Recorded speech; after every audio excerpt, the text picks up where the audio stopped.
আসসালামু আলাইকুম। আমন্ত্রণ বাংলাভিশন সংবাদে আপনাদের সাথে আছি মিশু হাসান। শুরুতেই বিআরবি কেবলস সংবাদ শিরোনাম। জনমনে ভয় কাটাতে টিকা নিলেন মন্ত্রী সচিব ডাক্তার সহ 541 জন। পার্শ্ব প্রতিক্রিয়া হয়নি কারোরই। ফেরত যাবে রোহিঙ্গারা, আত্মবিশ্বাস প্রধানমন্ত্রী জানালেন। মিয়ানমারের সাথে চলছে শান্তিপূর্ণ আলোচনা।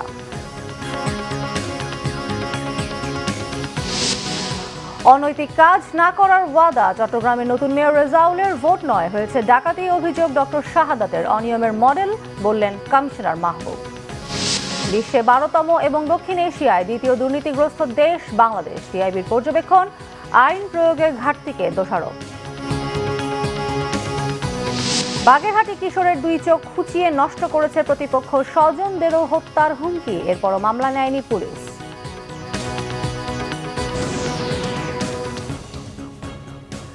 দেখছিলেন বিআরবি কেবলস সংবাদ শিরোনাম, এবারে বিস্তারিত।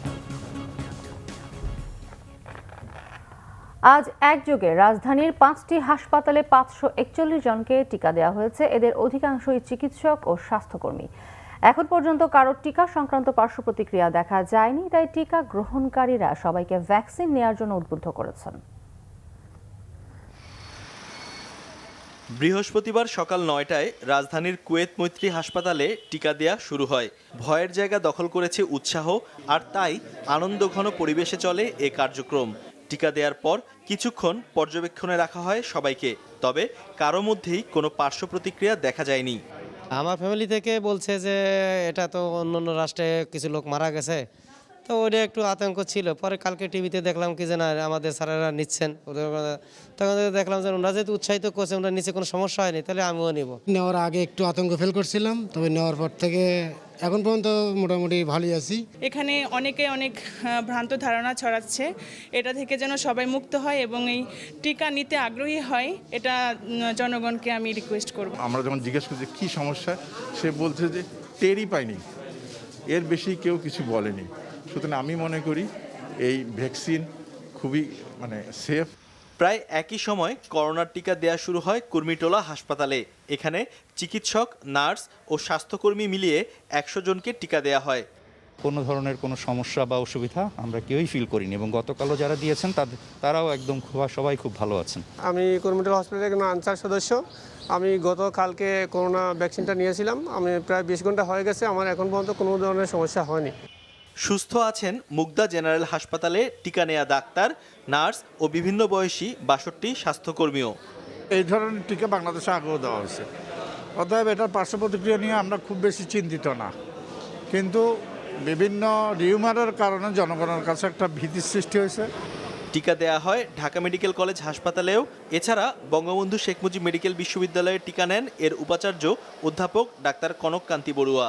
এদিকে স্বাস্থ্য অধিদপ্তরের অতিরিক্ত মহাপরিচালক অধ্যাপক মির্জাদি সেব্রিনা ফ্লোরা জানান, দ্বিতীয়বার টিকা নেয়ার আগ পর্যন্ত প্রথমবার টিকা নেয়ারা করোনার ঝুঁকিমুক্ত হবেন না।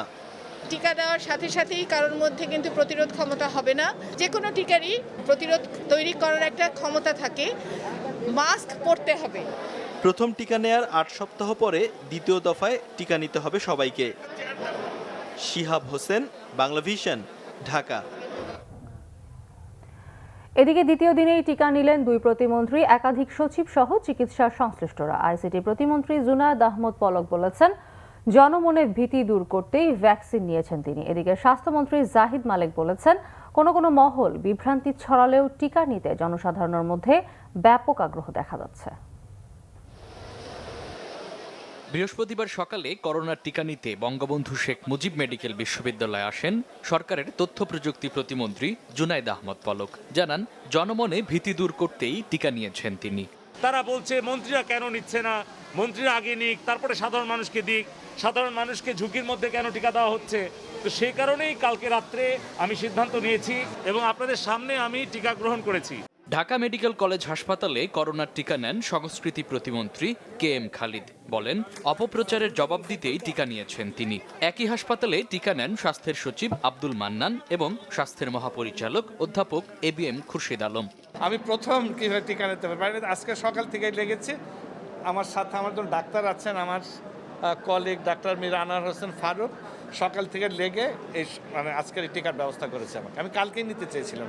এই ভ্যাকসিনটা নিয়ে যাতে কোনো নেগেটিভ কথা কেউ না বলে, কারণ স্যার বলেছেন, আমি আবারও বলতে চাই, এই টিকাটা one of the safest vaccine in the world, AstraZeneca, এবং এটা অক্সফোর্ডের ফর্মুলাতেই হয়েছে। ভারত কিন্তু এই টিকা আবিষ্কার করেনি, এটা টিকাটা ওখানে শুধু উৎপাদন হচ্ছে, সমস্ত ফর্মুলা, সমস্ত ইনগ্রিডিয়েন্টস অক্সফোর্ড ইউনিভার্সিটির। বিভিন্ন হাসপাতালে টিকাদান কর্মসূচি পরিদর্শন করেন স্বাস্থ্যমন্ত্রী জাহিদ মালেক। টিকার ব্যাপারে বিভ্রান্তি না ছড়ানোর আহ্বান জানান তিনি। বঙ্গবন্ধু মেডিকেল বিশ্ববিদ্যালয়ে গিয়েছিলাম, ঢাকা মেডিকেল কলেজেও এসেছি, দেখেছি অনেক সারা মানুষের মধ্যে।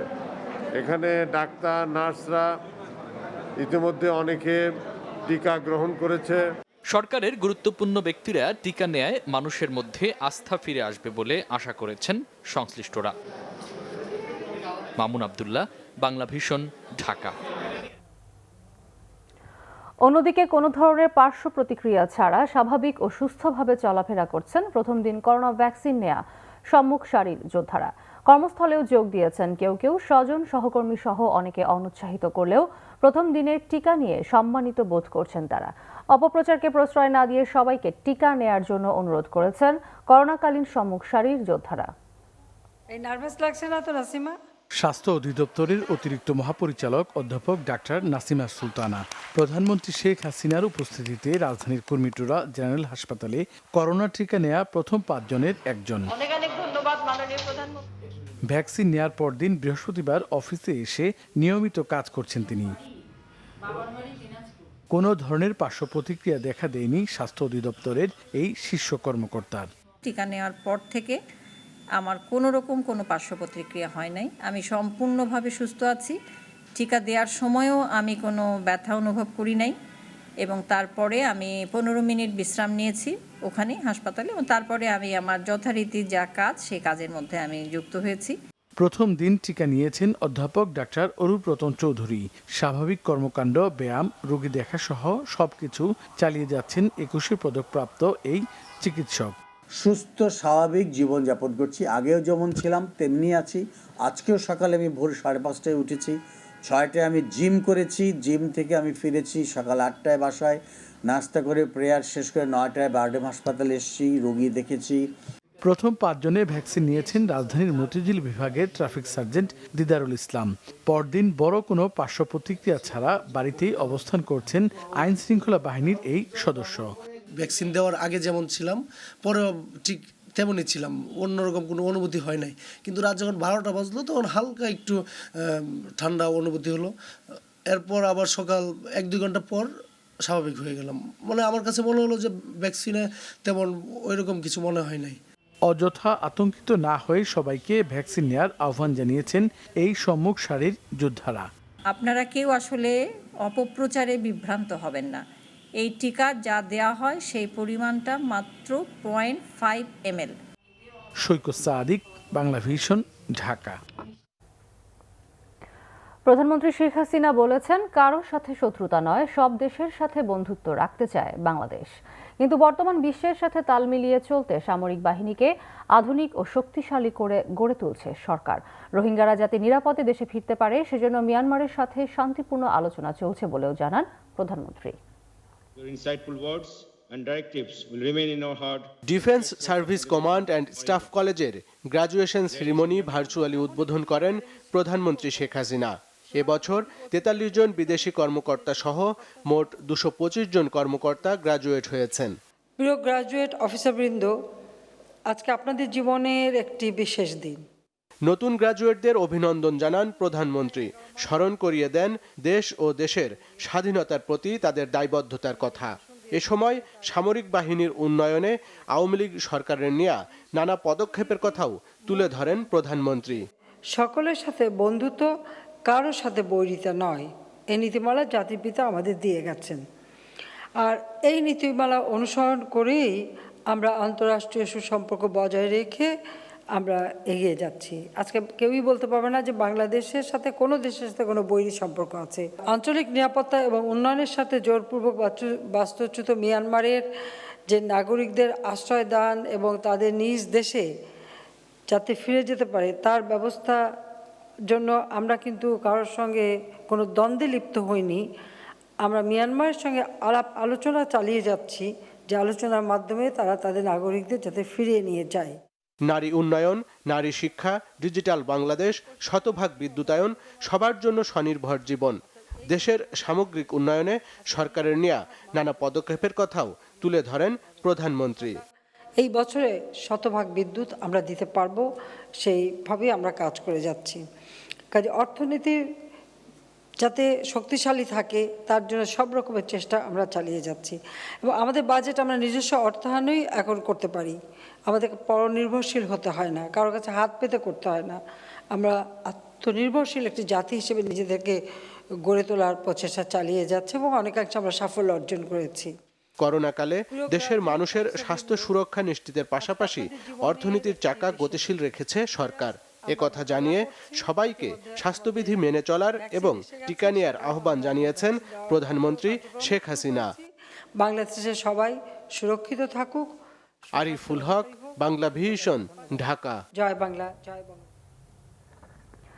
প্রধানমন্ত্রী নরেন্দ্র মোদীর ঢাকা সফর সহ বেশ কিছু বিষয়ে সমঝোতা স্মারক সইয়ের উদ্দেশ্যে ভারতের সাথে আলোচনা হবে বলে জানিয়েছেন পররাষ্ট্র সচিব মাসুদ বিন মোমেন। দিল্লিতে শুক্রবারের বাংলাদেশ ভারত পররাষ্ট্র সচিব পর্যায়ের বৈঠকে যোগ দিতে বৃহস্পতিবার সকালে দিল্লি রওনা দিয়েছেন তিনি। বৈঠকে তিস্তা বাদে বাকি 6টি নদীর পানি বন্টন বিষয়ে নীতিগত সিদ্ধান্তের আভাস দিয়েছেন পররাষ্ট্র সচিব। গেল বছর ডিসেম্বর মাসে বাংলাদেশ ও ভারতের প্রধানমন্ত্রীর মধ্যে ভার্চুয়ালি দ্বিপক্ষীয় বৈঠক অনুষ্ঠিত হয়। সে সময় কৃষি, হাইড্রোকার্বন সহ অন্যান্য ইস্যুতে 7টি সমঝোতা স্মারক সই ও কিছু প্রকল্পের উদ্বোধন হয়। এছাড়া বাণিজ্য, সীমান্ত, ট্রানজিট ফি সহ নানা বিষয়ে আলোচনা হয়। দিল্লি সফরে এসব বিষয়ের অগ্রগতি নিয়ে আলোচনা হবে বলে জানিয়েছেন পররাষ্ট্র সচিব মাসুদ বিন মোমেন। ভারতের পররাষ্ট্র সচিব হর্ষবর্ধন শ্রীংলার সাথে দ্বিপক্ষীয় বৈঠকে প্রধানমন্ত্রী নরেন্দ্র মোদীর সফরের নানা দিক নিয়েও আলোচনা হবে বলে জানান তিনি। ভারতের মাননীয় প্রধানমন্ত্রী আগামী আমাদের 25 তারিখে বা 26 তারিখে আসার কথা। ওনার কোন কোন প্রোগ্রাম আমরা ডেভেলপ করতে পারি এবং সেখানে অন্যান্য কি কি ডেলিভারেবলস হতে পারে সেগুলো নিয়েও আমরা বিশদ আলোচনা করব। কিছু এমওইউ আছে, সেগুলো যদি প্রস্তুতি শেষ হয়ে যায় এর মধ্যে, তাহলে সেগুলো আমরা করব। আমাদের বর্ডারের যে বিষয়গুলো আছে সেগুলো থাকবে, আমাদের ট্রেড অ্যান্ড কানেক্টিভিটি সেগুলো থাকবে এবং আমাদের অন্যান্য যে কোঅপারেটিভ যে সমস্ত মেকানিজমগুলো আছে সেগুলো নিয়েও আমরা আলোচনা করব। দুদেশের মধ্যে তিস্তা সহ 6টি অভিন্ন নদীর পানি বন্টনের বিষয়টি এখনও আটকে আছে। নয়াদিল্লিকে এসব বিষয়ে দ্রুত সমাধানের তাগিদ দেওয়া হবে বলে জানান পররাষ্ট্র সচিব। অভিন্ন নদীগুলোর যে সমস্যাগুলো বা যে ইস্যুগুলো এতদিন ধরে রয়ে গেছে সেগুলো যদি আমরা সাইমালটেনিয়াসলি সলভ করতে থাকি বা এগোতে থাকি, সেটাই আমাদের স্ট্র্যাটেজি হওয়া উচিত এবং সেটাই আমরা করছি। আর তিস্তার ব্যাপারে অবশ্যই আমরা চাইবো যে তারা যত দ্রুত এটার ব্যাপারে একটা সুরাহা করে দেয় আমাদের জন্য। আঞ্চলিক যোগাযোগ বৃদ্ধি, বাংলাদেশকে দেয়া ভারতের ঋণ সহ অন্যান্য বিষয়েও আলোচনা হবে বলে জানান মাসুদ বিন মোমেন। এই জন্যই কিন্তু এই মেকানিজম। ইমরুল কায়েস, বাংলা ভিশন, ঢাকা। অন্যায় অনৈতিক কাজে ক্ষমতাকে ব্যবহার না করার প্রতিশ্রুতি দিয়েছেন চট্টগ্রাম সিটি কর্পোরেশনের নবনির্বাচিত মেয়র রেজাউল করিম চৌধুরী। অন্যদিকে নির্বাচনে প্রকৃতপক্ষে 8% বেশি ভোট পড়েনি বলে দাবি করেছেন বিএনপির পরাজিত প্রার্থী ডক্টর শাহাদাত হোসেন। তবে প্রত্যাশা মতো ভোট না পড়ায় হতাশ সুশীল সমাজ। চট্টগ্রাম থেকে নাসির উদ্দিনের রিপোর্ট। চট্টগ্রাম সিটি কর্পোরেশনের 6ষ্ঠ মেয়র নির্বাচিত হয়েছেন আওয়ামী লীগ নেতা রেজাউল করিম চৌধুরী। এতে মহানগরীর বহদ্দারহাটে তার বাড়ির সামনে বৃহস্পতিবার সকাল থেকেই ভিড় উৎফুল্ল নেতাকর্মীদের। প্রিয় নেতাকে বরণ করতেই সেখানে গেছেন তারা, আর নেতাকর্মীদেরও হাসি মুখে বরণ করছেন নবনির্বাচিত মেয়র। এ সময় সাংবাদিকদের নবনির্বাচিত মেয়র জানান, নির্বাচনী অঙ্গীকার বাস্তবায়নে কঠোর পরিশ্রম করবেন তিনি। নগরীকে পরিষ্কার পরিচ্ছন্ন রাখার পাশাপাশি সন্ত্রাস ও মাদকের বিরুদ্ধেও কঠোর অবস্থানে থাকবেন। চট্টগ্রামকে একটি পরিবেশ বান্ধব, নিরাপদ, সন্ত্রাস মুক্ত, মাদক মুক্ত, যানজট মুক্ত এবং পরিষ্কার পরিচ্ছন্ন, নান্দনিক, আধুনিক, বিশ্বমানের একটি পর্যটন নগরী হিসেবে করতে চাই। অতীতেও ভোট দেখেছেন, কালকে ভোটে কয়েকটা বিচ্ছিন্ন ঘটনা ছাড়া কালকে ভোটে সুষ্ঠু সুন্দর পরিবেশ বজায় ছিল। এদিকে পরাজিত মেয়র প্রার্থী ডাক্তার শাহাদাত হোসেন অভিযোগ করেছেন নির্বাচনের নামে নির্যাতন হয়েছে। ভোট ডাকাতির কারণে শুধু মেয়র নন, বিএনপির একজন কাউন্সিলরও নির্বাচিত হতে পারেননি। ভোট ডাকাতির আরেকটি মহোৎসব আওয়ামী লীগ পালন করেছে এবং আজকে তারা হয়তো আনুষ্ঠানিকভাবে সেটা পালন করছে। আমরা গতকালকে বলেছি কোনো নির্বাচন গতকাল চট্টগ্রাম মানুষ দেখেনি, সেখানে নির্যাতন হয়েছে। 200-র অধিক আমাদের নেতাকর্মী আহত হয়েছে, মহিলাদেরকে মারধর করা হয়েছে, তাদেরকে গায়ে হাত দেওয়া হয়েছে। এদিকে প্রত্যাশা মতো ভোট না পড়ায় হতাশ সুশীল সমাজ। আমরা অনেকদিন ধরে নগর পিতার কথা বলি, নগর পিতা তো বলি, এখন নগর সরকার না থাকলে পিতা বসে কি করবেন? তো নগর সরকার বলতে যা যা বোঝায় সেগুলো যদি আদায় করে নিতে পারেন তাহলে তিনি নগর পিতার সফলভাবে কাজ করতেও পারবেন। বুধবার চট্টগ্রামে অনুষ্ঠিত সিটি নির্বাচনে রেজাউল করিম চৌধুরী 3,69,284 ভোট পেয়ে মেয়র নির্বাচিত হয়েছেন। তার নিকটতম প্রতিদ্বন্দ্বী বিএনপির ডাক্তার শাহাদাত হোসেন পেয়েছেন 52,429 vote. Bangla Vision news desk.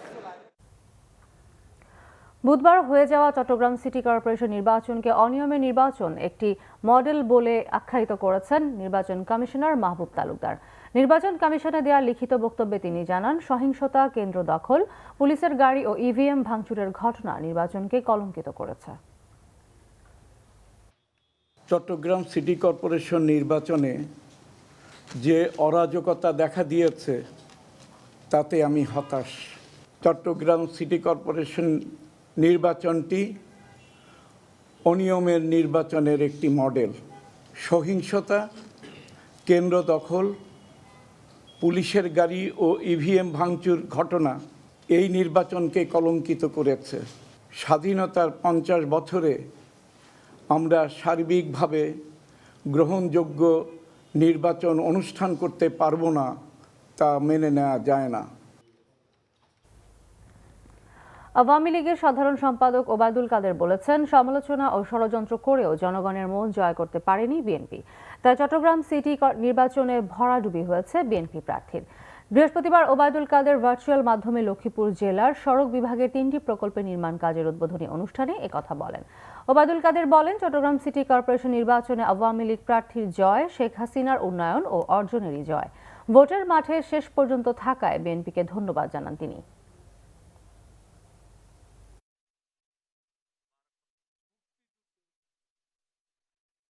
BNP যতই সমালোচনা করুক, ষড়যন্ত্র করুক, তারা জনগণের মন জয় করতে পারেনি। সেজন্য তারা এত অভিযোগ অনুযোগ করেও তারা আজকে বিজয়ী হতে পারছে না। দল করলে দলের সুনাম নষ্ট হয়, এমন অপকর্মের সঙ্গে যারা জড়িত তাদের দলে থাকার কোনো প্রয়োজন নেই। আওয়ামী লীগ সাধারণ সম্পাদক ওবায়দুল কাদের অপর রাজনীতির কাছে মাথা নত করেছেন বলে অভিযোগ করেছেন তার ছোট ভাই আব্দুল কাদের মির্জা। প্রতিশ্রুতি অনুযায়ী ঘরে ঘরে চাকরি ও গ্যাস না দিলে কঠোর আন্দোলনের হুঁশিয়ারি দেন বসুরহাটের এই পৌর মেয়র। ওবায়দুল কাদের সাহেব আপনি গড় করতে পারবেন, আমরা যিনি নীতি নৈতিকতা নিয়ে রাজনীতি করে, যিনি নীতি নৈতিকতা নিয়ে শিক্ষকতা করেছে, আপনি ক্ষমতার জন্য, আপনি আজকে পদের জন্য আমাকে বলেন আমার পদ কি খাবি তুমি? আপনি পদের জন্য আত্মসমর্পণ করেছেন। যারা একরাম সর্দি থেকে মাসোয়া রাখা সব আপনাকে ঘিরে আসে, আর পুলিশ ঘিরে থাকে, সেখানে মানুষ যেতে পারে না, কথা বলতে পারে না। এটাই হচ্ছে বাস্তবতা। মাননীয় মন্ত্রী, আপনি প্রতিশ্রুতি দিয়েছেন ঘরে ঘরে চাকরি দিবেন, কোথায় সে চাকরি? আজকে আমি বলবো অনতি বিলম্বে ঘরে ঘরে না হোক, কোম্পানিগঞ্জে 500, কবির হাটে 500 ছেলে মেয়ের চাকরি যদি না হয়, কোম্পানিগঞ্জে মানুষকে সাথে নিয়ে আন্দোলন করে তোলা হবে। দল থেকে বহিষ্কার করবেন, করে দেন। আমরা বঙ্গবন্ধুর কথা বলবো, আমরা শেখ হাসিনার উন্নয়নের কথা বলবো। করোনা মোকাবেলায় ব্যর্থ সরকার এবার ভ্যাকসিন কেনা নিয়েও করেছে দুর্নীতি, অভিযোগ বিএনপি মহাসচিব মির্জা ফখরুল ইসলাম আলমগীরের। তিনি বলেন, ক্ষমতাসীনরা জনগণকে প্রতারিত করে স্বাস্থ্য খাতকেও ধ্বংস করেছে। চট্টগ্রাম সিটি নির্বাচনে আওয়ামী লীগ নয় বরং পুলিশ বিএনপির প্রতিপক্ষ ছিল বলেও মন্তব্য করেন মির্জা ফখরুল। চেয়ারপারসনের গুলশান কার্যালয়ে আয়োজিত এক অনুষ্ঠানে বিএনপিতে যোগ দিয়েছেন জাতীয় পার্টির ভাইস চেয়ারম্যান সাবেক হুইপ শওকত চৌধুরী। অনুষ্ঠানে বিএনপি মহাসচিব কথা বলেন চট্টগ্রাম সিটি কর্পোরেশন নির্বাচন নিয়ে। নির্বাচন খেলা করে আজকে সেই নির্বাচন ব্যবস্থাকে পুরোপুরিভাবে ভেঙে দিয়েছে। বিরোধী দল অর্থাৎ বিএনপির যে এজেন্টস যারা কেন্দ্রে যাবে তাদেরকে কেন্দ্রে থাকতে দেওয়া হয়নি, তাদের উপর শারীরিক অত্যাচার করে নির্যাতন করে তাদেরকে বার করে দেওয়া হয়েছে। সবচেয়ে দুঃখজনক ব্যাপার যেটা এখন হচ্ছে প্রত্যেকটি নির্বাচনেই, যে প্রশাসনকে পুরোপুরিভাবে ব্যবহার করা হচ্ছে এবং বিএনপির প্রতিপক্ষ এখন আর আওয়ামী লীগ নয়, বিএনপির প্রতিপক্ষ হয়ে দাঁড়িয়েছে এই পুলিশ প্রশাসন। এরপর বিএনপির স্বাস্থ্য বিষয়ক সম্পাদক ডাক্তার রফিকুল ইসলামের গ্রন্থনা ও সম্পাদনায় স্বাস্থ্য খাত ও প্রেসিডেন্ট জিয়া শীর্ষক প্রামাণ্যচিত্রের উদ্বোধন করেন মির্জা ফখরুল ইসলাম আলমগীর। স্বাস্থ্য খাত ও ভ্যাকসিন নিয়ে বিভিন্ন অনিয়মের অভিযোগ করেন বিএনপির সিনিয়র যুগ্ম মহাসচিব রুহুল কবির রিজভী। আমরা ভ্যাকসিনের ব্যাপারে সন্দেহ পোষণ করেছি, পার্টির মহাসচিবও করেছে। এখন স্বয়ং ভারতে বলছে যে না, আমরা এটা ছাড়া আমরা চূড়ান্তভাবে বিশুদ্ধতা পরীক্ষা না করা ছাড়া আমরা নিব না। ভারতেই এই দাবি করেছে, অথচ জোর করে নিজের অথরিটেরিয়ান কর্তৃত্ব বলে এই সরকার দেওয়া শুরু করলে। দুর্নীতি বন্ধ করে জনবান্ধব স্বাস্থ্য খাত তৈরির দাবি জানান বিএনপি মহাসচিব। এই ভ্যাকসিন তো এখানেও আপনার কিরকম দুর্নীতি হয়েছে, $2 মানে $2.33 দিয়ে কেনা, সেটা আপনার $4 দিয়ে এরা কিনছে। সেখানে মধ্যস্বত্বভোগী তাদের নিজস্ব একজন সুবিধাভোগীকে তারা সেই দায়িত্ব অর্পণ করে। প্রতিটি ক্ষেত্রে আপনি দেখবেন যে এখানে একমাত্র লক্ষ্য হচ্ছে তাদের দুর্নীতি, কি করে আপনার জনগণের পকেট থেকে টাকা বের করে নিয়ে এসে তারা তাদের পকেটে ভরবে। জনপ্রতিনিধিত্বশীল সরকার গঠনে দল নিরপেক্ষ সরকারের অধীনে নির্বাচনের দাবি জানান বিরোধী নেতারা। সিকান্দার রেমান, বাংলা ভিশন, ঢাকা। বিশ্বে দুর্নীতিগ্রস্ত দেশের তালিকায় বাংলাদেশের অবস্থান 12তম, আর দক্ষিণ এশিয়ার দেশগুলোর মধ্যে দ্বিতীয় ও এশিয়ার দেশগুলোর মধ্যে চতুর্থ সর্বোচ্চ দুর্নীতিগ্রস্ত দেশ বাংলাদেশ। দুর্নীতির সূচকে এমন অবস্থানকে হতাশাজনক উল্লেখ করে ট্রান্সপারেন্সি ইন্টারন্যাশনাল বাংলাদেশ টিআইবি বলেছে, রাজনৈতিক সদিচ্ছা সত্ত্বেও আইন প্রয়োগে ঘাটতির কারণে দুর্নীতি বাড়ছে। দুর্নীতি নিয়ন্ত্রণ না করতে পারলে উন্নয়ন টেকসই হবে না বলেও মত সংস্থাটির। বৃহস্পতিবার 25তম বারের মতো বিশ্বব্যাপী দুর্নীতির ধারণা সূচক প্রকাশ করেছে জার্মানির বার্লিন ভিত্তিক প্রতিষ্ঠান ট্রান্সপারেন্সি ইন্টারন্যাশনাল টিআইবি। 2020-এর সিপিআই সূচকে 180টি দেশের মধ্যে 88 স্কোর নিয়ে সবচেয়ে কম দুর্নীতিগ্রস্ত দেশ ডেনমার্ক ও নিউজিল্যান্ড। অন্যদিকে সবচেয়ে দুর্নীতিগ্রস্ত দেশ সোমালিয়া ও দক্ষিণ সুদান। টিআইবির প্রতিবেদনে 26 স্কোর নিয়ে বিশ্বের দুর্নীতিগ্রস্ত দেশের তালিকায় গতবারের চেয়ে 2 ধাপ পিছিয়ে বাংলাদেশের অবস্থান 12তম। দুর্নীতিতে দক্ষিণ এশিয়ার 8টি দেশের মধ্যে বাংলাদেশের অবস্থান দ্বিতীয়, আর এশিয়ার 31টি দেশের মধ্যে চতুর্থ। দ্বাদশ অবস্থানে, এটা আমাদের জন্য কোনো স্বস্তিদায়ক না বা কোনো আত্মসন্তুষ্টির কোনো সুযোগ নেই। যে দেশগুলোতে সবসময় খারাপ রেজাল্ট করা হয় সেগুলো হয় যুদ্ধ বিধ্বস্ত দেশ অথবা গণতান্ত্রিক অবকাঠামোতে দুর্বল, প্রচন্ডভাবে দুর্বল, মোটামুটি ভাবে তাদেরই সমকক্ষ অনেক ক্ষেত্রে হয়ে যাচ্ছে। উন্নয়নে অবশ্যই আমরা রোল মডেল হিসেবে বিবেচিত হই, কিন্তু এই উন্নয়ন যদি সাস্টেইন করতে হয়, টেকসই করতে হয়, উন্নয়নের পাশাপাশি এই ক্ষেত্রে অগ্রগতি লাগবে। দুর্নীতি নিয়ন্ত্রণ করতে না পারলে উন্নয়ন ধরে রাখা যাবে না। টিআইবি বলছে, পিকে হালদার, সংসদ সদস্য শহীদ ইসলাম পাপুল ও বেসিক ব্যাংকের মতো রাঘব বোয়ালদের ধরতে দুদকের সক্রিয় ভূমিকার ঘাটতি রয়েছে। তবে দুর্নীতি দমনে সরকারের রাজনৈতিক সদিচ্ছার প্রশংসা করেছে সংস্থাটি। সর্বোচ্চ রাজনৈতিক পর্যায়ে সদিচ্ছার বিষয়টি প্রকাশ করছে, যেটি যে কোনো দেশের দুর্নীতি নিয়ন্ত্রণের জন্য অপরিহার্য।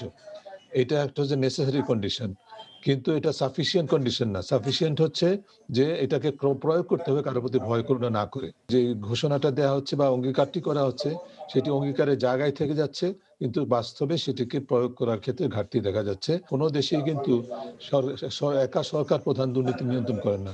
তিনি একটা পলিটিক্যাল প্লেজ বলে দিয়েছেন, সেইটাকে বাস্তবায়ন করবে যারা বা যে প্রতিষ্ঠানগুলো, তারা যদি তাদের নিজস্ব ভূমিকা যথাযথভাবে পালন করতে না পারেন, তখন কিন্তু এই গ্যাপটা তৈরি হয় এবং আমাদের দেশে সেই গ্যাপটাই কিন্তু দুর্নীতির এই সূচক রাজনৈতিক উদ্দেশ্য প্রণোদিত নয় বলেও দাবি টিআইবির। তাইমুর রশিদ, বাংলা ভিশন, ঢাকা। জমি জমা, পারিবারিক আর রাজনৈতিক বিরোধের প্রতিপক্ষ হাত পা বেঁধে ছুরি দিয়ে খুঁচিয়ে খুঁচিয়ে নষ্ট করে দিয়েছে কিশোর সাইফুলের 2 চোখ। ঘটনা বাগেরহাটের শরণখোলায়। হত্যার উদ্দেশ্যে এই মধ্যযুগীয় বর্বরতা চালানো হলেও পুলিশ মামলা নেয়নি। তার উপর চোখ হারানো কিশোরের পরিবারকেই দুর্বৃত্তরা প্রাণনাশের হুমকি দিচ্ছে বলে অভিযোগ স্বজনদের। কয়দিন আগেও যে চোখ দিয়ে পৃথিবীর আলো দেখেছে সাইফুল, দেখেছে স্বজন প্রিয়জনদের, সেই 2টি চোখেই নিভিয়ে দিয়েছে দুর্বৃত্তরা। রাজধানীর জাতীয় চক্ষু বিজ্ঞান ইনস্টিটিউট ও হাসপাতালের বিছানায় ছটফট করছে সাইফুল ইসলাম। একই বংশের মামুন মোল্লার সাথে তাদের জমিজমা নিয়ে বিরোধ দীর্ঘদিনের। এরই জেরে গত 22 জানুয়ারি রাতে এক বন্ধুর মাধ্যমে সুকৌশলে তাকে তুলে নিয়ে যায় মামুনের লোকজন। চালানো হয় নির্মম নির্যাতন, ভেঙে দেওয়া হয় হাত পা, এরপর ছুরি চালায় তার 2 চোখে। আমার এই দুটো, একটা মানুষের যদি মেরে ফেলা হইতো তার এর চেয়ে ভালো হইতো। 2টো চোখ গেলে তো আর কিছু থাকে না। ফার্স্টে আমার পিঠে কোপ দেওয়া হয়েছে, এরপরে হাতুড়ি দিয়ে পিঠে আমার পা ভাঙা হয়েছে, এরপরে আমার চোখ ছুরি দিয়ে খোঁচাইয়া করা হয়েছে। 1 নম্বরে ইনুস হাওলাদার, পরে মামুন মোল্লা, রমজান, এরকমের আরো অনেকে ছিল। সাইফুলের পাশে স্বজনদের বিলাপ, ভারী হয়ে উঠছে হাসপাতালের পরিবেশ। তারা জানান, হাত পা ভেঙে চোখ নষ্ট করে গুরুতর আহত সাইফুলকে ফসলের মাঠে ফেলে রেখে যায় দুর্বৃত্তরা। সেখান থেকে উদ্ধার করে নেওয়া হয় শরণখোলা হাসপাতালে। অবস্থার উন্নতি না হয় বুধবার রাতে আনা হয় ঢাকায়। চোখ 2টা নষ্ট করে এরা 2টা আড়াইটার সময় বিলের মধ্যে ফালাইতে রেখে গেছে। এরা ফজর হয়ে গেছে, তারপর যখন চিৎকার, যখন মানুষের যখন ঘুম ভাঙছে, তখন মানুষ আইয়া উঠে নিয়ে হসপিটালে নিয়ে গেছে। আমার ভাইয়ের পৃথিবীর আলো থাকবে না। পুলিশের দ্বারে গেলে কোনো বিচার পাই না। এত কইছি যে একটা জেডিন্টি হারা কোনো করবে না। আজ পর্যন্ত আর একটা ফোন দিয়েও জিগে নাই। আজ আমার বাবুর যদি আইন বিচার থাকতো, প্রশাসন থাকতো, তাহলে কোনো ব্যক্তি আইন হাতে তুলে নেওয়ার ক্ষমতা রাখেন না। 2টা চোখে কোনো আলো নেই, এবং এই আলো না থাকার কারণে কোনো ধরনের অস্ত্রোপচার করেও ভবিষ্যতে আলো ফিরিয়ে আনা সম্ভব আমাদের কাছে মনে হচ্ছে না। এমন বর্বরচিত কাণ্ডের পরেও পুলিশ মামলা না নেয় ক্ষুব্ধ সাইফুলের পরিবার। SM Foyez, Bangla Vision, Dhaka. মানব পাচারের দায়ে বাংলাদেশি সংসদ সদস্য কাজী শহীদ ইসলাম পাপুলের 4 বছরের কারাদণ্ড ও প্রায় 2.5 কোটি টাকা জরিমানা করেছে কুয়েতের আদালত। বৃহস্পতিবার দেশটির আদালত এই রায় দেয়। কাজী শহীদ ইসলাম পাপুল এখন দেশটির কারাগারে রয়েছেন। এই মামলায় কুয়েতের সংসদ সদস্য সাদুন হামাদ ও সাবেক সংসদ সদস্য সালাহ খুরশিদকে খালাস দিয়েছে আদালত। মানব পাচার, অবৈধ লেনদেন ও কর্মীদের সাথে প্রতারণার অভিযোগে গত 6 জুন কাজী শহীদ ইসলাম পাপুলকে গ্রেফতার করে দেশটির সিআইডি। এদিকে একই অভিযোগে দেশেও অনুসন্ধান করছে দুর্নীতি দমন কমিশন দুদক। পাপুলের স্ত্রী ও শালিকাকে জিজ্ঞাসাবাদ করেছিল দুদক। অনুসন্ধানে তাদের বিপুল পরিমাণ আর্থিক লেনদেনের তথ্য পায় দুদক। পাপুল লক্ষ্মীপুর 2 আসন ও তার স্ত্রী সংরক্ষিত আসনের সংসদ সদস্য। দুদকের ভুল তদন্তের ওপর নিরপরাধ যুবককে দেয়া 15 বছরের কারাদণ্ডের রায় বাতিল করেছে হাইকোর্ট। সেই সাথে এই ঘটনায় দায়ীদের বিরুদ্ধে বিভাগীয় ব্যবস্থা নেবার নির্দেশ দিয়ে নতুন করে ওই মামলা তদন্ত করতে বলেছে উচ্চ আদালত। বৃহস্পতিবার বিচারপতি এম এনায়েতুর রহিম ও বিচারপতি মোহাম্মদ মুস্তাফিজুর রহমানের সমন্বয়ে গঠিত হাইকোর্ট বেঞ্চ এই রায় ঘোষণা করেন। পাশাপাশি সাজা পরোয়ানাও প্রত্যাহার করা হয়েছে। 1998 সালের এসএসসি সনদ জালিয়াতি করে এইচএসসিতে ভর্তি হয়েছেন কামরুল ইসলাম নামে এক যুবক। এমন অভিযোগ এনে 2003 সালের মামলা করে তৎকালীন দুর্নীতি দমন কমিশন ব্যুরো। 10 বছর পরে অভিযোগপত্র দাখিল এবং 2014 সালে মামলার বিচার শেষে আসামিকে পলাতক দেখিয়ে 3টি ধারায় 5 বছর করে 15 বছরের সাজা দেয় আদালত। পাশাপাশি 30,000 টাকা অর্থদণ্ড দেয়া হয়। পুলিশি তৎপরতা দেখে কামরুল রিট করলে গত 5 নভেম্বর হাইকোর্ট রুল জারি করেন। রুলের জবাবে দুদক একে সরল বিশ্বাসে ভুল বলে উল্লেখ করে ক্ষমা চেয়েছে। বিভাগীয় ব্যবস্থা গ্রহণের জন্য আদালত নির্দেশ দিয়েছেন। একই সাথে রিট পিটিশনার যদি কোনো ক্ষতিপূরণের আবেদন করেন, দুদককে সেই ক্ষতিপূরণের আবেদন বিবেচনা করার জন্য আদালত নির্দেশ দিয়েছেন। শীর্ষ সন্ত্রাসী বলতে কেউ নেই, চাঁদা দাবি করলেই পুলিশকে জানানোর আহ্বান করেছেন অতিরিক্ত কমিশনার AKM হাফিজ আক্তার। ইন্ডিয়ান ভাষায় চাঁদা দাবি করা এক প্রতারককে গ্রেফতারের পর এমন কথা বলেন তিনি। মুন্সিগঞ্জের এই যুবক মোবাইল ফোনে 20 লাখ টাকা চাঁদা দাবিতে হুমকি দেন গুলশানের ব্যবসায়ী গিয়াসউদ্দিন ঢালিকে। পরিবারের সদস্যদের প্রাণনাশের হুমকিতে ভয় পান ব্যবসায়ী। এখানেই থেমে থাকেনি প্রতারক। ব্যবসায়ীর গাড়িতে বোমার মতো বস্তু লাগিয়ে ভয়ের মাত্রা আরও বাড়িয়ে দেয়। গোয়েন্দা পুলিশের অভিযানে মুন্সিগঞ্জ থেকে গ্রেফতার করা হয় প্রতারক ইমান হোসেনকে। এদিকে পুরাতন কয়েন ও সীমান্ত পিলার নাসায় বিক্রির নামে কোটি টাকা হাতিয়ে নেওয়ার অভিযোগে 5 প্রতারককে গ্রেফতার করেছে পিবিআই। অন্যদিকে ইউরোপে পাঠানোর কথা বলে লাখ টাকা হাতিয়ে নেওয়ার অভিযোগে 3 জনকে গ্রেফতার করা হয়েছে। আরও কিছু খবর নিয়ে এখন একটি ডেস্ক রিপোর্ট। তথ্যমন্ত্রী ডক্টর হাসান মাহমুদ বলেছেন, বিএনপি চট্টগ্রাম সিটি নির্বাচনে সহিংস আচরণ করেছে, বিভিন্ন জায়গায় হামলা চালিয়েছে, এমনকি ইভিএম মেশিনও ভেঙে দিয়েছে। বৃহস্পতিবার সচিবালয়ে ফটো জার্নালিস্ট অ্যাসোসিয়েশনের নতুন কমিটির সাক্ষাৎ ও সাংবাদিকদের সাথে মতবিনিময়ে তিনি এসব কথা বলেন। মন্ত্রী বলেন, চট্টগ্রাম সিটিতে ভোটার কম হওয়ার প্রধান কারণ করোনা। তাছাড়া বিএনপি অংশগ্রহণ করলেও শেষের দিকে তারা হাল ছেড়ে দিয়ে ঘরে বসেছিল। বেশিরভাগ জায়গায় বিএনপির এজেন্ট যায়নি বলেও মন্তব্য করেন হাসান মাহমুদ। 1000 দরিদ্র শীতার্থের মাঝে কম্বল বিতরণ করেছে Bangladesh red crescent society Dhaka city unit. বৃহস্পতিবার খিলগাঁও জোর পুকুর মাঠে কম্বল বিতরণ করেন ঢাকা দক্ষিণ সিটি কর্পোরেশনের মেয়র ও রেড ক্রিসেন্ট সোসাইটি সিটি ইউনিটের সভাপতি ব্যারিস্টার শেখ ফজলে নূর তাপস। দক্ষিণ সিটি কর্পোরেশনের 1 নং ওয়ার্ড কাউন্সিলর মাহবুবুল আলম মাহবুব, খিলগাঁও থানা আওয়ামী লীগ সভাপতি শরীফ আলী সহ রেড ক্রিসেন্ট সোসাইটির সদস্য এবং আওয়ামী লীগ দলীয় নেতারা এ সময় উপস্থিত ছিলেন। শরিয়া ভিত্তিক আধুনিক প্রযুক্তি নির্ভর ব্যাংকিং সেবা দেওয়ার প্রত্যয়ে চট্টগ্রামে ইউনিয়ন ব্যাংক লিমিটেডের হাটহাজারী উপশাখা উদ্বোধন করা হয়েছে। ঢাকায় ব্যাংকের প্রধান কার্যালয় থেকে ভিডিও কনফারেন্সের মাধ্যমে হাটহাজারী উপশাখার উদ্বোধন করেন ব্যবস্থাপনা পরিচালক ABM মোকাম্মেল হক চৌধুরী। এ উপলক্ষে দোয়া মাহফিলও হয়। এ সময় উপস্থিত ছিলেন উপব্যবস্থাপনা পরিচালক হাসান ইকবাল ও মোহাম্মদ নজরুল ইসলাম, হাটহাজারী পৌরসভা ব্যবসায়ী কল্যাণ সমিতির সভাপতি মোহাম্মদ শাহ আলম, আশালতা কলেজের সহকারী অধ্যাপক সবুজ কান্তি নাথ ও ইসলামী ব্যাংক বাংলাদেশ লিমিটেড হাটহাজারী শাখার শাখা প্রধান শেখ মোহাম্মদ উমর। নরসিংদীর বিদায়ী পুলিশ সুপার প্রলয় কুমার জোয়ারদারকে বিদায় সম্বর্ধনা দেওয়া হয়েছে। বৃহস্পতিবার নরসিংদী পুলিশ লাইনে এ সম্বর্ধনা দেওয়া হয়। বিদায়ী সুপার প্রথমে পুলিশ বাহিনীর অভিবাদন গ্রহণ করেন। এ সময় নরসিংদীতে কাজ করার সময় সহকর্মী ও সাধারণ মানুষের সহযোগিতার জন্য কৃতজ্ঞতা জানান Pralay Kumar Joardar. Bangla Vision news desk. সংবাদ শেষ করব বিআরবি কেবল শিরোনামগুলো আরেকবার জানিয়ে। জনমনে ভয় কাটাতে টিকা নিলেন মন্ত্রী সচিব, ডাক্তার সহ 541 জন। পার্শ্ব প্রতিক্রিয়া হয়নি কারোরই। ফেরত যাবে রোহিঙ্গারা, আত্মবিশ্বাস প্রধানমন্ত্রী জানালেন। মিয়ানমারের সাথে চলছে শান্তিপূর্ণ আলোচনা।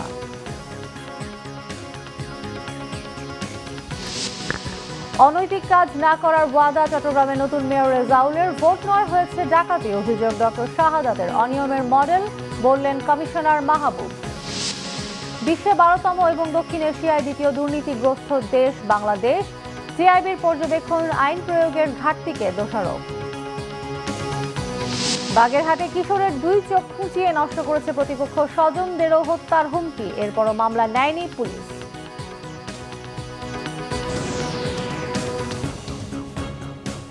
এই ছিল এখনকার মতো। পরবর্তী সংবাদ রাত 1টায়। এছাড়া বাংলা ভিশন সংবাদ ও সংবাদ সংশ্লিষ্ট অনুষ্ঠান দেখতে লগ ইন করুন facebook.com/বাংলাভিশনে এবং সাবস্ক্রাইব করুন youtube.com/বাংলাভিশন নিউজ। এতক্ষণ সঙ্গে থাকায়